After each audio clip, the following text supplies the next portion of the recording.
গতকাল সন্ধ্যায় বাইক নিয়ে যাওয়ার সময় ল্যাম্পপোস্টে ধাক্কা লেগে গুরুতর আহত হন 3 যুবক। আহত 3 যুবকের নাম মাফিজ মল্লিক, বয়স 16 বছর, আব্দুল্লাহ মল্লিক, বয়স 15 বছর, নাইবুল মল্লিকের বয়স 15 বছর, বাড়ি মলয়পুর গ্রাম পঞ্চায়েতের ডিহালপাড়ায়। আহত 3 যুবকের মধ্যে 2 জনকে চিকিৎসার জন্য আরামবাগের একটি বেসরকারি নার্সিংহোমে চিকিৎসারত বলেই জানা যাচ্ছে। আজ এই আহত যুবকদের সাথে দেখা করলেন আরামবাগের সাংসদ মিতালি বাগ, প্রদীপ সিংহ রায়, স্বপন নন্দী সহ আরও অন্যান্য নেতাকর্মীরা। এই বিষয়ে আরামবাগ সাংসদ ও পরিবারের লোকজন ঠিক কী বললেন বিস্তারিত শুনুন। 24 আওয়ার্স আরামবাগের রিপোর্ট।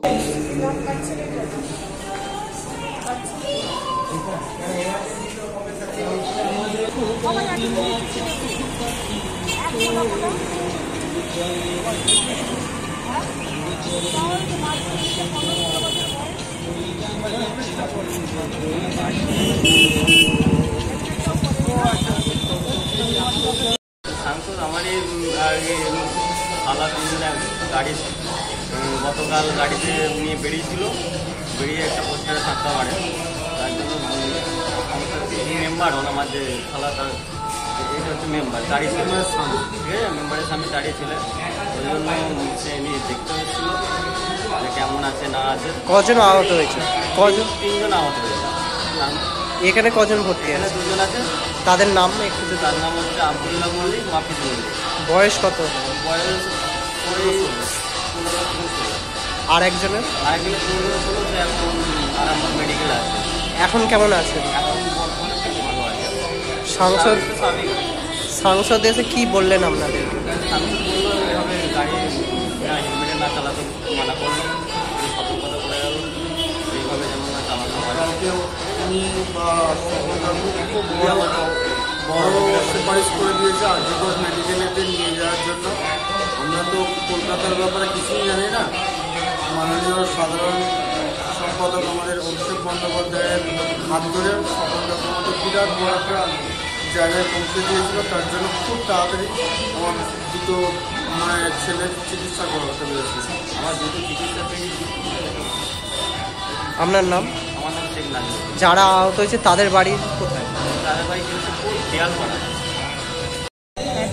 ভর্তি আছে আমাদের যে মলয়পুর দিয়ালপাড়াতে, মলয়পুর পঞ্চায়েতে সদস্য আছেন, ওনার ছেলে ওই পাশাপাশি গ্রামে শীতলা পুজো দেখতে যাচ্ছিলেন। তো হঠাৎ করে একটা ল্যাম্পপোস্টে যে ধাক্কা মারে, 3 জনই গুরুতর আহত। তো ওনাদেরকে কলকাতায় পাঠানো হয়েছিল। সেখানে যার চিকিৎসা যেটা চলেছে সেটা থেকে দেখা গেছে একজনের ফ্র্যাকচার হয়েছে, মাথাতে অনেকগুলো সাইডে কপালের সাইডে অনেকগুলো সেলাই পড়েছে, আর একজনের চোট হয়েছে, সেলাই পড়েছে। তো ডাক্তারবাবুরা যে সন্দেহটা করছিলেন যে ব্রেনে কোনো ইন্টারনাল হেমারেজ আছে কিনা, সেই জন্য কলকাতায় নিয়েও গিয়েছিলেন। সেটা পরীক্ষা নিরীক্ষা করে দেখা যায় যে কোনো হেমারেজ নেই। ঈশ্বরের কৃপায় হেমারেজ হলে আমাদের আরও অনেক কিছু ভাবতে হতো, যেহেতু বাচ্চাগুলো খুব অল্প বয়সী বাচ্চা। তার জন্য ওখান থেকে নিয়ে এসে ওনারা বলেছেন যে কোথাও একটা বাড়ির কাছাকাছি হসপিটাল বা নার্সিং যাই হোক দেখে ট্রিটমেন্ট করালেই উনি সেরে যাবেন। এখন অ্যাপেক্সে রাখা আছে, ওনাকে আমরা দেখতে এসেছি। সন্তানের পরে মন বসছে না, প্রচুর পরিশ্রম করেও আপনি আশানুরূপ পারিশ্রমিক পাচ্ছেন না, যার ফলে আর্থিক সংকট আপনার জীবনে দুঃখ এবং চাপের ছায়া ফেলেছে। দিনার ভারে জর্জরিত স্বামী স্ত্রীর মধ্যে প্রতিনিয়ত ভুল বোঝাবুঝি বেড়েই চলেছে। নতুন বাড়ি কিনেছেন, কিন্তু সেই স্বপ্নের বাড়িটা যেন আরও দুর্ভোগ নিয়ে এসছে আপনার জীবনে। আপনি ভাবছেন সস্তায় পাওয়া বাড়িটা নেওয়াটাই কি সঠিক সিদ্ধান্ত ছিল? এমনই সব দ্বিধাদ্বন্দ্ব এবং জীবনের কঠিন মুহূর্তে আপনাকে সঠিক পথে পরিচালিত করবেন আন্তর্জাতিক খ্যাতিসম্পন্ন স্বর্ণপদক ও স্বর্ণ মুকুটপ্রাপ্ত ডক্টর অজয় শাস্ত্রী।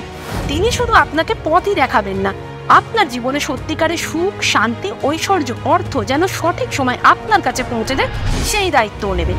তাঁর অভিজ্ঞতা এবং জ্ঞানের আলোতে আপনার জীবন হয়ে উঠতে পারে নিরুদ্বেগ ও সমৃদ্ধির পথে ধাবমান। তাই আর দেরি নয়, স্ক্রিনে দেওয়া নাম্বারে এখনই ফোন করে ডক্টর অজয় শাস্ত্রীর সাথে যোগাযোগ করুন। কে জানেন, হয়তো একটিমাত্র ফোনই আপনার জীবনকে বদলে দিতে পারে।